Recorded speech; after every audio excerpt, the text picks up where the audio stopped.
আবার কেলো করেছিস? এই দেখো বস, আরেকটা মেয়েকে বিয়ের পিড়ি থেকে তুলে আনলাম। হ্যাঁ, কেলেঙ্কারি। এই যে তুমি আমাকে যা যা বলেছো আমি তাই তাই করেছি, এরপর আমাকে কোনো কেস খাবে না, ওকে? খুব খারাপ হয়ে যাচ্ছে কিন্তু, যখন তখন বিয়ের পিড়ি থেকে মেয়ে তুলে নিচ্ছিস। আমি তোকে এইসব ডাটি কাজ করতে বলেছি? মুখে বলনি, কিন্তু আমি জানি আমি যা যা করি তোমার সব ভালো লাগে, কারণ আমাদের ডেট অফ বার্থটা তো এক। তুমি মহাদেব আর আমি Dev. That's my bad lakh.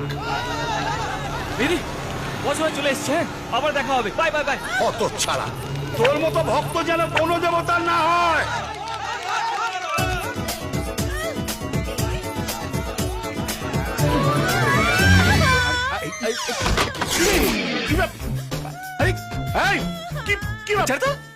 মা, ও মা, মা গো। ওমা, খোকা খোকা তুই এসে গেছিস? হ্যাঁ এত ঘেমে গেছিস কেন বাবা? মা, মেয়ে তোলা কি চারটিখানি কথা? কত খাটতে হয়েছে জানো? এই হতো বাগা, এ তুই কাকে নিয়ে এসেছিস? আমাদের অঙ্কের মাস্টারমশাইয়ের মেয়ে। ওর বাবা আমাকে অঙ্কতে শূন্য দিয়েছিল, আমি ওর মেয়েকে তুলে এনে ওকে বিয়ের খাতায় শূন্য দিলাম। সিম্পল। হত ছাড়া ছেলে, একটা মেয়েকে গায়ে হলুদের পরে তুলে আনলি?